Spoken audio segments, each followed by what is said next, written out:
எல்லாம் அல்ல இறைவனுக்கும் என்னோட தாய் தந்தைக்கு நன்றி. ஸோ பத்திரிகை நண்பர்கள் எல்லாருக்கும் வணக்கம். என்னை என்றைக்குமே எந்த இடத்துலையுமே விட்டு கொடுக்காத ஊடக நண்பர்களுக்கு நன்றியை தெரிவிச்சுக்கிறேன் இந்த ஈவினிங்கில். இப்போ லாஸ்ட்டாக பேசும்போது இதுதான் பிரச்சனை. போஸ்ட்மார்ட்டம் பண்ணி எல்லோரும் எல்லாத்தையும் பேசிடுவாங்க. நம்ம ஏதோ ஒன்றத்தை எங்கே ஒரு இடத்துல யோசித்து வச்சுருப்போம், பட் எல்லாமே எல்லாத்தையும் பேசிடுவாங்க. ஸோ நானுமே ஒரு ஷார்ட்டாக ஒரு விஷயத்தை முடிச்சிடுறேன். இப்போது இவர் வந்துட்டு அழுதுட்டாரு, நான் அழுவலை, அவ்வளோதான் வித்தியாசம். But journey is all the same. வந்திருக்கும் பெரியோர்கள் எல்லாருக்கும் வணக்கம் சொல்கிறதுக்கு முன்னாடி எல்லாம் கிளம்பிட்டாங்க. ஸோ அதனால் இது ஃபேமிலி ஃபங்க்ஷன் மாதிரி ஆகிடுச்சு. இப்போது எல்லாம் நம்மளுக்கு தெரிஞ்சவங்களாக இருக்காங்க. கண்ணரவி சார், நீங்கள் மட்டும்தான் பேலன்ஸ் வெளில கெஸ்ட்லேருந்து, மற்ற எல்லாம் எங்கள் ஃபேமிலி மாதிரி தான். ஸோ 2019 இந்த ஃப்ரான்ச்சைஸ் ஆரம்பிச்சது. என்னோடய கெரியரில் நான் இவ்வளோ படங்கள் பண்ணியிருக்கேன். அதில் நிறைய புது டைரக்டர்ஸ் நிறையா இருந்திருக்கு. ஸோ அப்படிப்பட்ட ஒரு ஜேர்னியில் தான் எனக்கும் அவர் செந்தில் சாருக்கும் இந்த ஜேர்னி ஆரம்பிச்சது. 2019 காளிதாஸ் வந்து மிகப்பெரிய வெற்றி அடைஞ்சிது. அதுக்கப்புறம் நானே அவர்கிட்ட போய் 2-3 தடவை கேட்டிருக்கேன், சார் வாங்க சார் அடுத்து பண்ணலாம். அஃப்கோர்ஸ் 2-2.5 வருஷம் கோவிடில் போயிடுச்சு. ஸோ அதுக்கப்புறம் எங்களோட நட்பு தொடர்ந்துருந்தது. பட் ஆனால் வந்துட்டு ஒரு படம் முடிஞ்சதுக்கப்புறம், அந்த படம் வெற்றி ஆனதுக்கப்புறம் டேரக்டருக்கும் ஹீரோக்கும் டிஃப்ரெண்ட் ஸ்கேல் ஓப்பன் ஆகிடும். அவருக்கான ரெக்குவயர்மெண்ட்ஸ் வேறு மாதிரி மாறும். ஒரு சில பெரிய ஹீரோக்கள் பெரிய ப்ரொடக்ஷன் அவர் அப்ரோச் பண்ணுவாங்க, எனக்கு பெரிய ப்ரொடக்ஷன் கம்பெனியோ பெரிய டேரக்டர்ஸோ அப்ரோச் பண்ணுவாங்க. இப்படி ஸ்கேல் ஓப்பன் ஆகும்போது அவரோட ஜேர்னியை பார்க்க போயிட்டார். நான் என்னோட அடுத்தடுத்த படங்கள் பண்ண போயிட்டேன். But somewhere deep down my heart எனக்கு தோணிகிட்டே இருந்தது, நம்ம திருப்பியும் காளிதாஸ் 2 கிடையாது, இவரோட ஒர்க் பண்ணணும். ட்ரஸ்ட் மீ, நான் நிறைய புது டேரக்டர்ஸோட ஒர்க் பண்ணியிருக்கேன். Is one of the cream technicians I've ever worked with. அவ்வளோ சின்சியர் அண்ட் இங்கே வச்சுருப்பார் எல்லாத்தையுமே. அண்ட் ஸோ நம்ம தைரியமாக நம்மளை போய் ஒப்படைச்சிடலாம். என்ன மாதிரி ஆர்டிஸ்ட்னா சினிமாவில் நான் எடுத்துக்கிட்ட டேக்அவே என்னன்னு பார்த்தீங்கன்னா, நம்மளுக்கு ஒரு நல்ல டேரக்டர் கிடச்சாங்கன்னா ஆட்டோமேட்டிக்லி, அஜய் இது உங்களுக்கும் சேர்த்து தான் சொல்கிறேன், நல்ல டேரக்டர் உங்களுக்கு கிடச்சாங்கன்னா ஆட்டோமேட்டிக்லி உங்கள் ஜேர்னி ஓப்பன் ஆகிடும். இதுதான் பேஸ். நல்ல டேரக்டர் கிடைக்கலனா தான் பஞ்சாயத்து.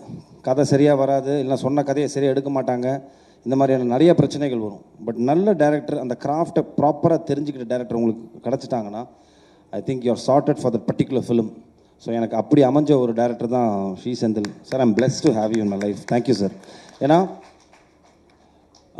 சினிமாவில் எல்லா ஹீரோஸ்க்கும் இருக்கும், அப்ஸ் அண்ட் டவுன்ஸ் நிறையா இருக்கும். ஒரு வெற்றி படம் கொடுப்போம், 3 படம் கொடுத்ததுக்கப்புறம் வந்துட்டு தலையில் தூக்கி வச்சுப்பாங்க. திடீர்னு ஒரு 2 படம் ஓடலன்னா அதை பேஸ் பண்ணி தான் மார்க்கெட் இருக்கும். அப்போ வந்துட்டு அவருக்கு மார்க்கெட் இல்லைன்னு சொல்லுவாங்க.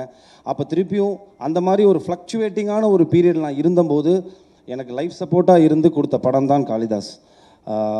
It became an hashtag comeback film for me அப்படின்னு. ஏன்னா நான் இண்டஸ்ட்ரிட்டு எங்கேயும் போகல, இதே இண்டஸ்ட்ரியில் நான் இருக்கணுங்கிறனால தான் 23 வருஷமாக நான் சர்வை பண்ணி அடிச்சு ஏறி வந்துக்கிட்டு இருக்கேன். பட் ஆஃப்கோர்ஸ் அந்த பிஸ்னஸ்ன்னு வரும்போது பார்த்தீங்கன்னா, what is your last film, கடைசியாக உங்கள் படம் என்ன ஓடி இருக்குது, அதை பொறுத்து தான் எல்லாமே இருக்கும். இன்க்ளூடிங் த கரண்ட் ஃபிலிம், நீங்கள் சைன் பண்ணுற ஃபிலிமோட பட்ஜெட்டாக இருக்கட்டும். ஸோ அப்படி நான் இருந்த கட்டத்தில் எனக்கு ஒரு கம்பேக் ஃபிலிமாக இருந்து Kalidas. So coming to Kalidas 2, first of all இந்த படத்தை நாங்கள் ஆரம்பிக்கும் போது ஒரு காம்பேக்டாக ஒரு க்ரைம் த்ரில்லர் மாதிரி தான் ஆரம்பிக்கணும் அப்படின்னு ஆரம்பித்தோம். But it became a bigger film. இப்படி ஒரு பெரிய ஒரு படமாக மாறினதுக்கு முக்கிய காரணம் Senthil sir. Thank you so much sir. And Narayanan sir, Narayanamurthy sir and Yogeshwar, இவங்க 3 பேருக்கு தான் நான் நன்றி சொல்லணும். எனக்குமே ஒரு நெகிழ்ச்சியான ஒரு தருணம். ஏன்னா ரீல்ஸில் தான் நிறைய ஆடியோ லான்ச்சஸ் நான் பார்த்துருக்கேன், நானும் பண்ணிட்டு தான் இருக்கேன் படங்கள். பட் நிறைய படங்களுக்கு எனக்கு ஆடியோ லான்ச் வந்தது கிடையாது. இது அவுட் ஆஃப் சிம்பத்திலலாம் சொல்லலை, இதுதான் ரியாலிட்டி. ஒரு ஸ்டேஜுக்கு மேலே நான் அதை எடுத்துக்கிட்டேன். நம்மளுக்கு ஒரு நல்ல தயாரிப்பாளர், நல்ல ஒரு பெரிய செட்டப்பில் அமைஞ்சால் மட்டும்தான் இதெல்லாம் அமையும் அப்படின்னு. அது எனக்கு இந்த படத்தில் அமைஞ்சிருக்கு. I think thank you so much sir. ரொம்ப பிஸ்னஸ் ரீதியாக பார்த்து பண்ணுற ஒரு ஒரு ப்ரொடக்ஷன் ஒரு சைடு இருந்தாலும், இந்த கதைக்கு என்ன வேணும், இந்த கதையில் யார் யாரெல்லாம் இருந்தால் நல்லாயிருக்கும், இன்னும் பெரிய பெரிய ஆட்கள் இருந்தால் இன்னும் பெட்டராக இருக்குமா, அந்த கதையை மட்டுமே நம்பி, இந்த கருவை மட்டுமே நம்பி இவங்க 2 பேர் உள்ளே வந்து இந்த படத்தை தயாரிச்சிருக்காங்க. தயாரித்தது மட்டும் இல்லாமல் இந்த கதைக்கு என்ன வேணுமோ அதோட மேலே கொடுத்து இந்த படத்தை வந்துட்டு இந்த லெவலுக்கு ஒரு பிரம்மாண்டமான படமாக, எனக்கு இது பெரிய பிரம்மாண்டமான படம். I know there are lot of bigger films நான் இண்டஸ்ட்ரியில் எடுத்துகிட்டு இருக்காங்க. பட் எங்களை பொறுத்த வரைக்கும் இது ஒரு பெரிய படம். ஸோ அப்படி பண்ண என்னோடய தயாரிப்பாளர்களுக்கு ரொம்ப ரொம்ப நன்றி சார். அண்ட் இது என் படத்துக்காக நான் சொல்லலை, பிகாஸ் நிறையா ப்ரொடியூசர்ஸ் இங்கே ப்ளெஸ் பண்ணும்போது சொன்னாங்க, பரத்துக்கு வந்துட்டு இது ஒரு திருப்பியும் ஒரு நல்ல ஒரு ஃபிலிமாக இருக்கணும், அவர் டெலிவர் பண்ண வேண்டிய டைமில் இருக்காருன்னு. அது இந்த படமாக இருக்கும். அது எனக்கு நம்பிக்கை இருக்குது. வை பிகாஸ் க்ரைம் த்ரில்லர்ஸ்க்கு என்றைக்குமே ஒரு மவுஸ் இருக்குது. You can definitely do a binge watch. ஓடிடியில் வந்தாலும் இல்லைன்னா தேட்டரில் பார்க்கும்போது உங்களை எந்த இடத்துலையும் நவர விடாத ஒரு ஸ்க்ரீன் பிளேயில் நீங்கள் நூல் பிடிச்சி எடுத்துகிட்டு போயிட்டீங்கன்னா that film will have that flavour. அது இந்த படத்தில் நிறையாவே இருக்குது.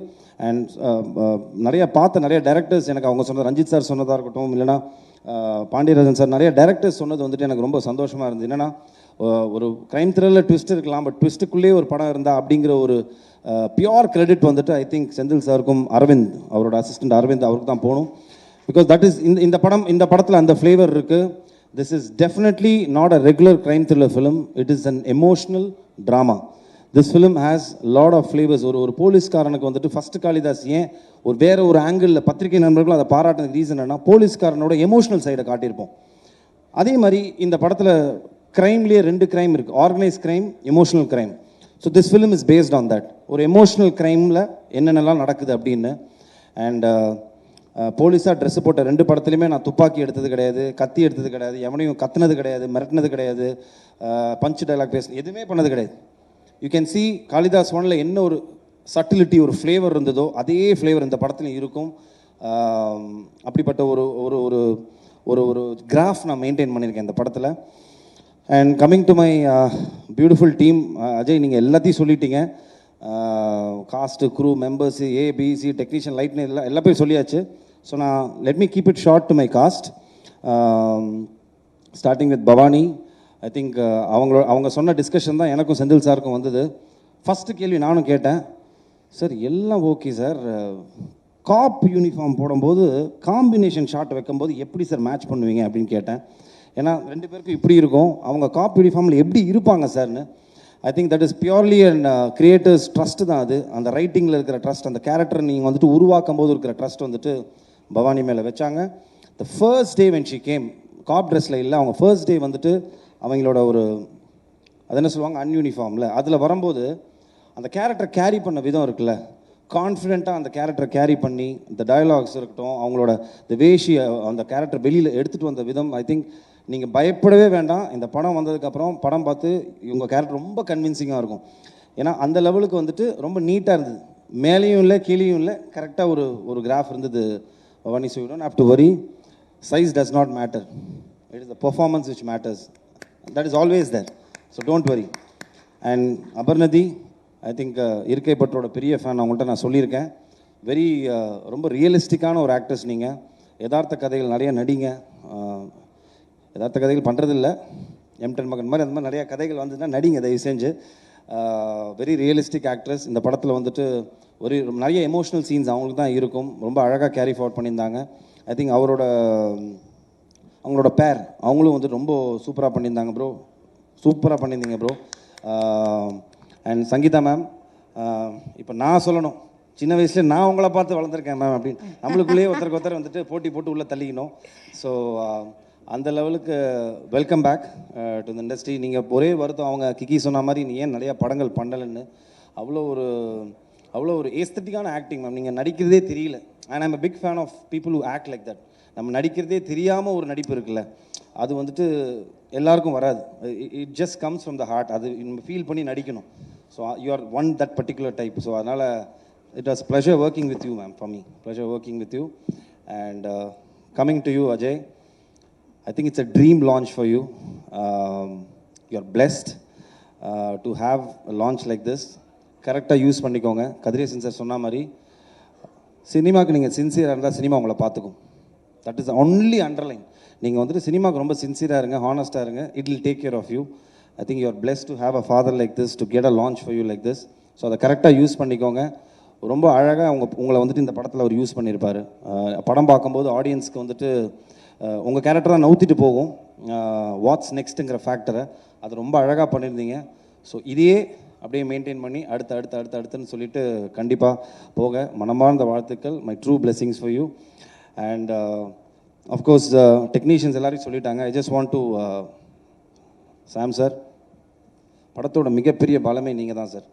அண்ட் உங்களோட ஐ டோன்ட் நோ, அது எனக்கே ரொம்ப வியப்பாக இருக்குது, எப்படி அந்த ரீரெக்கார்டிங் சென்ஸ் உங்களுக்கு எப்படி வருது. ஏன்னா ஒரு ஃப்ரேமில் நாங்கள் பார்க்கும்போதும் ஒரு ஒரு ஒரு த்ரில்லருக்கு ரொம்ப முக்கியமான விஷயமே வந்துட்டு how musically you connected for the particular scene.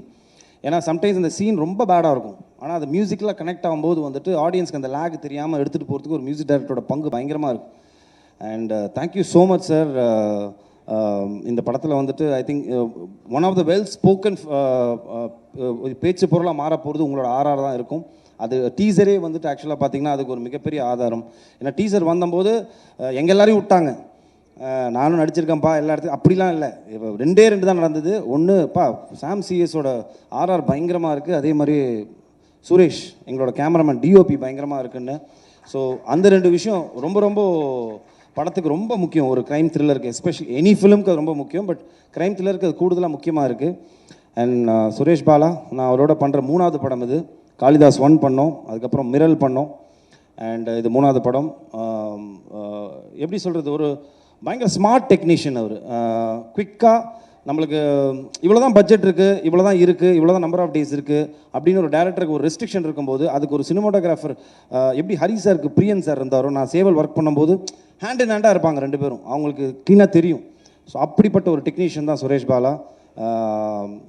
ஷார்ட்டரில் ஒர்க்கில் இருந்தாலும் பெட்டர் குவாலிட்டி கொடுக்கக்கூடிய ஒரு மிகப்பெரிய டெக்னீஷியன்.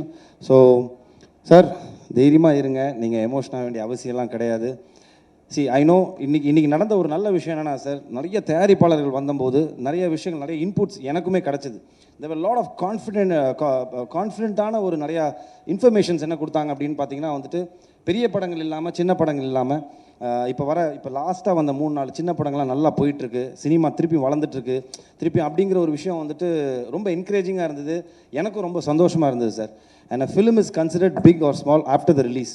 அதோட ரிசல்ட்டை பொறுத்து தான் சார் வந்துட்டு எல்லாமே இருக்குது. ஸோ நீங்கள் ஒரே பண்ணிக்க வேண்டியதில்லை, நம்ம ஜெயிப்போம். நேர்த்தியாக ஒரு படம் பண்ணியிருக்கோம் சார், நல்லபடியாக வந்துட்டு நேர்த்தியாக ஒரு சின்சியராக ஒரு ஃபிலிம் பண்ணியிருக்கோம். And I'm sure it will definitely work. I know உங்களுக்கு ஒரு பெரிய கேப்னு தெரியும், பிகாஸ் அது வந்துட்டு ஒரு டேரக்டர்ஸோட பிளெஸிங் அண்ட் டிஸ்கைஸ். அது என்னென்னு பார்த்தீங்கன்னா வந்துட்டு டெக்னீஷியன்ஸ்லாம் ஒரு படம் இல்லைனா அடுத்தடுத்து போயிடுவாங்க, ஆக்டர்ஸ் போயிடுவோம். ஒரு டேரக்டர் மட்டும்தான் பார்த்தீங்கன்னா அந்த படத்தில் ஸ்டக்காகி நிற்பாங்க. அதோட வெற்றியை பொறுத்து தான் அவங்களோட லைஃபே அடுத்து என்னங்கிறது தெரியும். பிகாஸ் ஐ டூ அண்டர்ஸ்டாண்ட், நிறையா பார்த்துட்ருக்கேன். ஸோ அதனால் நீங்கள் வரி பண்ணிக்க வேண்டிய அவசியம் இல்லை. We are doing it. 10th அன்னைக்கு ரிலீஸ் ஆகுது, April 10th அன்னைக்கு. ஸோ கண்டிப்பாக எல்லோரும் தியேட்டரில் போய் படத்தை பாருங்கள். I am very happy that திருப்பியும் அந்த பழைய மாதிரி தியேட்ரிக்கல் ட்ரெண்ட் திருப்பியும் வந்தது ரொம்ப ரொம்ப சந்தோஷம். எல்லோரும் போய் தியேட்டரில் போய் படத்தை பாருங்கள். I am sure we won't disappoint you. And press டெஃபினட்டாக உங்களுக்கு இந்த படம் பிடிக்கும், பார்த்து சப்போர்ட் பண்ணுங்கள். தேங்க்யூ. சூப்பருங்க. நீங்கள் சொன்ன மாதிரி பெரிய படங்கள், பெரிய ஹீரோ அதெல்லாம் தாண்டி புது டைரக்டர்ஸ், புது ஹீரோஸ், இந்த மாதிரி படங்கள் எல்லாம் மக்கள் வந்து கண்டிப்பாக வரவேற்கிறாங்க. நல்ல கதைகள், நீங்கள் சொன்ன மாதிரி கதைகள் நல்லா இருந்தால், நல்ல டைரக்டர்ஸ் இருந்தால் அது கண்டிப்பாக மக்கள் வரவேற்பாங்க. அதே மாதிரி காளிதாஸ் 2வையும் மக்கள் வரவேற்பாங்க, கண்டிப்பாக ஹிட்டு கொடுப்பாங்க. ஏன்னா அவங்க எல்லாரோட உழைப்பும் இதில் கண்டிப்பாக இருந்திருக்கு. All the very best and thank you so much. And இந்த தருணத்தில் I just wanted to thank one person. Overseas release பண்ண போகிறது ஐங்கரன் கருணாமூர்த்தி அவர்களுக்கு நன்றி. அண்ட் இப்போ காளிதாஸ் 2 உடைய cast and crew please join us on stage for a photo opportunity. Thank you Kiki, looking so pretty. And of course உங்கள் job உங்களுக்கு சொல்ல வேண்டிய அவசியமே கிடையாது. Thank you so much. Thank you my pleasure.